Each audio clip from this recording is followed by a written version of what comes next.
আমি একজন retired person, কিছু টাকা ইনভেস্ট করতে চাই, কোথায় ইনভেস্ট করলে ভালো রিটার্ন পাবো, এইরকম একটা প্রশ্ন একজন করেছিলেন। তো আজকে এই প্রশ্নেরই উত্তর দেওয়ার চেষ্টা করব। দেখুন, এই প্রশ্নের যথাযথ উত্তর দিতে গেলে আমাকে কিন্তু তিনটে জিনিস জানতে হবে। প্রথম, যে আপনার এই ইনভেস্টমেন্টের পারপাসটা কী, অর্থাৎ আপনি কেন ইনভেস্ট করছেন।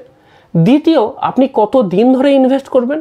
এবং 3 নম্বর, আপনার রিস্ক টেকিং এবিলিটি কত, মানে আপনি কতখানি রিস্ক নিতে পারবেন।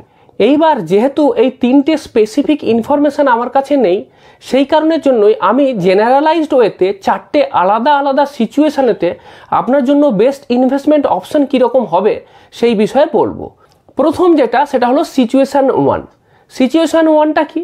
সেটা হলো যে আপনার কাছে লামসাম কিছু টাকা আছে, সেই টাকাটা আপনি কোথাও জমা করে প্রতি মাসে সেখান থেকে কিছু টাকা পেতে চান।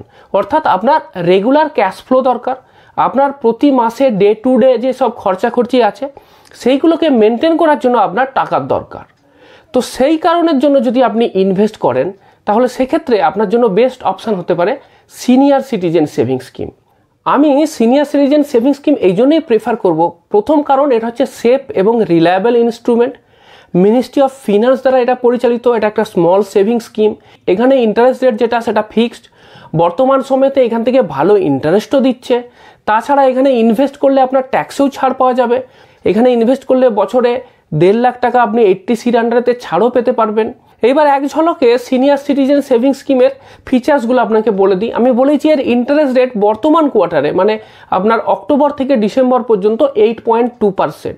এবার 5 বছরের জন্য কিন্তু এটা লক হয়ে যাবে। যদি আপনি এখন এখানে ইনভেস্ট করেন, আগামী 5 বছর আপনি এই 8.2% হারেই সুদ পাবেন। এরপরে আবার যখন জানুয়ারি মাস থেকে নতুন কোয়ার্টার চালু হবে, তখন এর রেট কিন্তু কমতে বা বাড়তে পারে।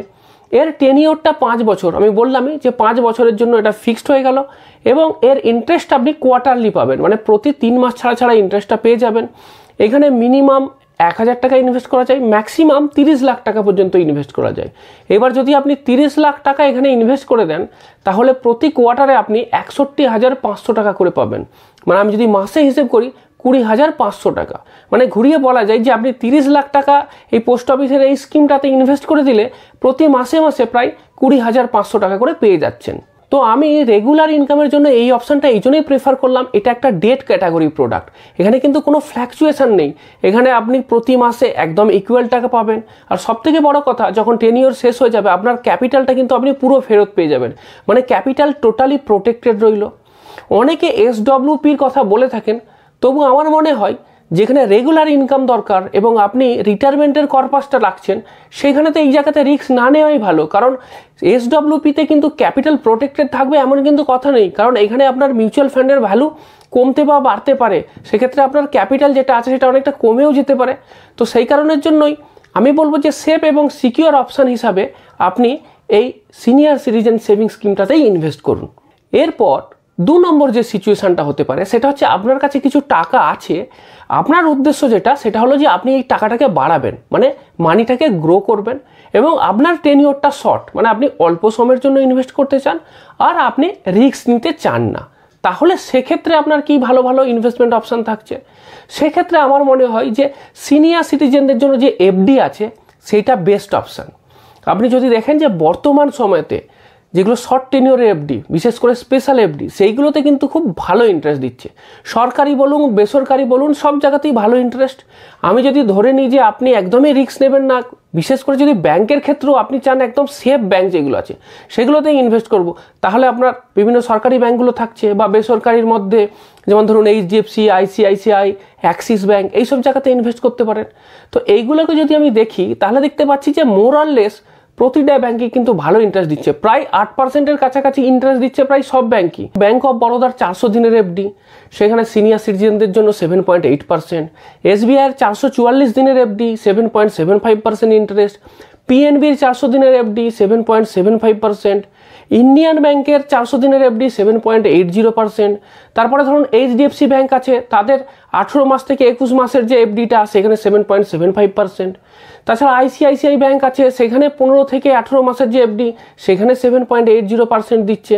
তো যদি আপনি শর্ট টার্মে ইনভেস্ট করেন, যে আমার কাছে কিছু টাকা আছে 1 বছরের জন্য ইনভেস্ট করব, টাকাটাকে গ্রো করব, কোনো রিস্ক নেব না, তাহলে বেস্ট অপশান হতে পারে এই ভালো ভালো FDগুলো। এখানে কোনো রিস্ক নেই বললেই চলে। এরপর 3 নম্বর কন্ডিশন যেটা হতে পারে সেটা হচ্ছে যে এক্ষেত্রে আপনার কাছে টাকাটা আছে সেটা আপনি বাড়াতে চান, কিন্তু সেক্ষেত্রে আপনি একটু বেশি সময় দেবেন, মানে আপনি মিডিয়াম টার্মের জন্য ইনভেস্ট করবেন। এবার মিডিয়াম টার্ম মানে কি, মানে আপ টু 5 ইয়ার্স পর্যন্ত আপনি ইনভেস্ট করবেন, রিস্ক এখানেও আপনি নিতে চান না, তাহলে আপনি কোথায় ইনভেস্ট করবেন? এক্ষেত্রে ভালো ভালো যে অপশানগুলো আছে সেগুলো কি কি? প্রথম যেটা সেটা হচ্ছে পোস্ট অফিসের এনএসসি, 5 বছরের স্কিম, ফিক্সড রিটার্ন, ইন্টারেস্ট ভালো, 7.75% ইন্টারেস্ট আছে। তো 5 বছরের জন্য যদি রিস্ক ফ্রি ইনভেস্টমেন্ট হয় তাহলে পোস্ট অফিসের এনএসসি 1 নম্বর অপশান। 2 নম্বর অপশান হতে পারে পোস্ট অফিসেতেই 5 বছরের টার্ম ডিপোজিট, যেটাকে টাইম ডিপোজিটও বলা হয়, সেখানেও ভালো ইন্টারেস্ট দিচ্ছে, 7.5% ইন্টারেস্ট পাবেন পোস্ট অফিসের টাইম ডিপোজিটেতে, সেখানে ইনভেস্ট করতে পারেন। 3 নম্বর অপশান হতে পারে ব্যাংকের এফডি। সব ব্যাংকের এফডিতে তো বেশি টেনিওরেতে বা 5 বছরের টেনিওরেতে ভালো ইন্টারেস্ট দেয় না, কিন্তু কিছু কিছু ব্যাংক আছে যেগুলো তো ভালো ইন্টারেস্ট দিচ্ছে, এবং আমি যে ব্যাংকগুলোর কথা বলবো সেগুলো সবই বড় ব্যাংক, যাতে আপনার রিস্ক কম থাকে। যেহেতু আপনি মেনশন করেছেন আপনি সিনিয়র সিটিজেন, তো আমি চাই না যে কোনো স্মল ফাইন্যান্স ব্যাংক বা অন্য কোথাও গিয়ে আপনি দিলেন তারপরে ব্যাংক ডুবে গেল, সেক্ষেত্রে আপনার ওই টাকাটা ফেরত পেতে অসুবিধে হতে পারে। হ্যাঁ, আমরা জানি যে ব্যাংকের যে এফডি সেটা তো ইন্স্যুরেন্স থাকে, কিন্তু সেগুলো তার সঙ্গে সঙ্গে পাওয়া যাবে না, তার জন্য অনেক টাইম লাগে। সেই কারণের জন্যই অত রিস্ক নেওয়ার দরকার নেই। যেগুলো ভালো ব্যাংক, একদম রেপুটেড ব্যাংক, সেখানেই এফডি করুন।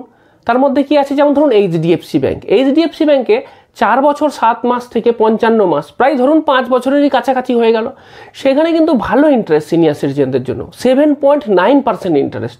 এরপরে আসছে অ্যাক্সিস ব্যাংক। অ্যাক্সিস ব্যাংকের যদি দেখেন যে এফডি 5 বছর 1 দিন থেকে স্টার্ট করে 10 বছর পর্যন্ত 7.75% ইন্টারেস্ট দিচ্ছে, এটাও ভালো সুদের হার। তো এই দুটো অপশন কিন্তু আপনি দেখতে পারেন। এরপরে 4 নম্বর যে সিচুয়েশনটা আছে সেটা হচ্ছে যে আপনি এক্ষেত্রেও আপনার টাকাটা যেটা আছে সেটা আপনি বাড়াতে চান, you want to grow your money, তার সাথে সাথে আপনি লম্বা সময়ের জন্য ইনভেস্ট করতে চান। 3 নম্বর আপনি একটুখানি রিস্ক নিতে চান। 4 নম্বর একটা ফিউচারের স্পেসিফিক রিজনের জন্য ইনভেস্ট করছেন, সেক্ষেত্রে আপনি একটুখানি রিস্ক নিতে পারেন এবং আপনি ইকুইটি ওরিয়েন্টেড যেসব প্রোডাক্টগুলো আছে সেগুলোতে ইনভেস্ট করতে পারেন। তার মধ্যে একটা হচ্ছে মিউচুয়াল ফান্ড। মিউচুয়াল ফান্ডের ক্ষেত্রেও আমি বলবো যে যেগুলোতে কম রিস্ক সেইগুলো দিয়ে শুরু করতে পারেন, যেমন ধরুন হাইব্রিড ক্যাটাগরির ফান্ড। এক্ষেত্রে কি হয়, ইকুইটি বা শেয়ারেতে কিছুটা ইনভেস্ট হয়, কিছুটা ডেট বা ফিক্সড রিটার্ন ইনস্ট্রুমেন্টে ইনভেস্ট হয়, তো সেখানে রিস্কটা কম হবে। এবার এই হাইব্রিড ফান্ডের মধ্যেও যেটাতে সবথেকে কম রিস্ক থাকে সেটাকে বলা হয় কনজারভেটিভ হাইব্রিড ফান্ড। তো আপনি প্রথমে কনজারভেটিভ হাইব্রিড ফান্ডের কথা ভাবতে পারেন। এখানেও কিন্তু রিটার্ন খারাপ না, 9 থেকে 10 ইভেন 12% পর্যন্ত রিটার্ন পাওয়া যায়।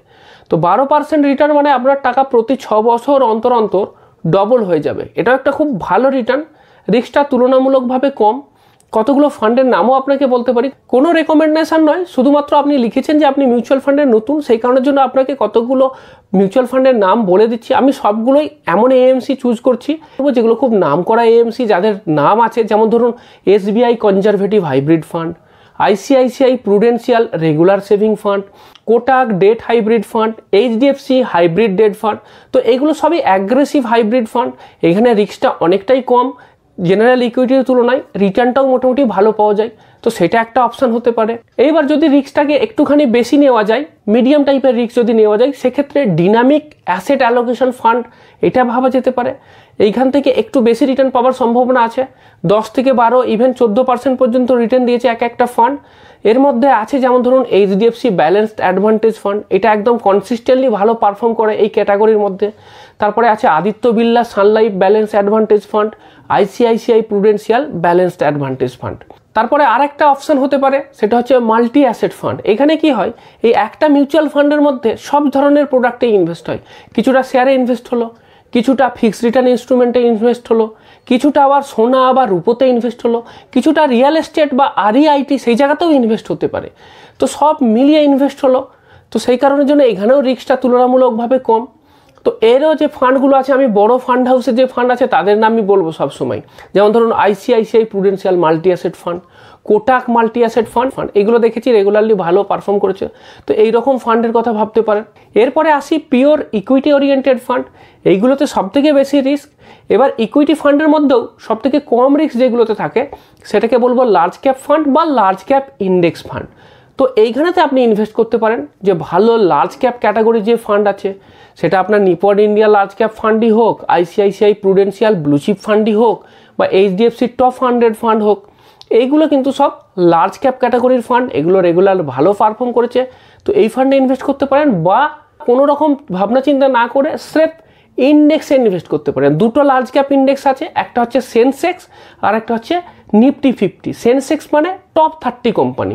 সেন্সেক্স ফান্ডে ইনভেস্ট করা মানেই জানবেন যে আপনি ইন্ডিয়ার টপ 30 যে কোম্পানি আছে তাদের শেয়ারেতে ইনভেস্ট করলেন, আর নিফটি মানে টপ 50 কোম্পানিতে ইনভেস্ট। তো এইখানে সেন্সেক্স বা নিফটি 50 যে ফান্ড আছে সেখানে বেশি বাছাবাছির দরকার নেই, কারণ সবাই এই একই জায়গাতে একইভাবেই ইনভেস্ট করছে।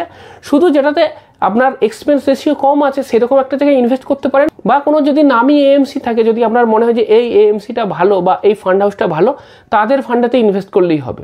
পরিশেষে একটা কথা বলি যে আপনার টোটাল যে ইনভেস্ট করার ক্ষমতা, মানে যত টাকা আপনি ইনভেস্ট করতে পারছেন, তার ম্যাক্সিমামটাই আপনি ফিক্সড রিটার্ন ইনস্ট্রুমেন্টেতে ইনভেস্ট করুন। ফিক্সড রিটার্ন ইনস্ট্রুমেন্ট মানে যেখানে টাকা কমে যাওয়ার ভয় নেই, একদম ফিক্সড রিটার্ন পাওয়া যাবে। ব্যাংকের বিভিন্ন ইনভেস্টমেন্ট অপশান, পোস্ট অফিসের ইনভেস্টমেন্ট অপশান, যেগুলোর কথা আমি শুরুতেই বললাম, সেইখানেতে আপনি ম্যাক্সিমামটা করুন। অ্যাটলিস্ট আপনার 70% ইনভেস্টমেন্ট আপনি সেখানে করুন।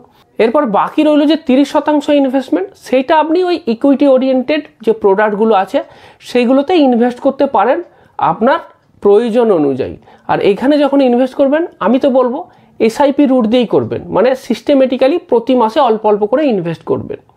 তো এইভাবে যদি আপনি ইনভেস্ট করেন তাহলে কি হবে, আপনার রিটার্নটা ভালো পাওয়ার সম্ভাবনা থাকবে।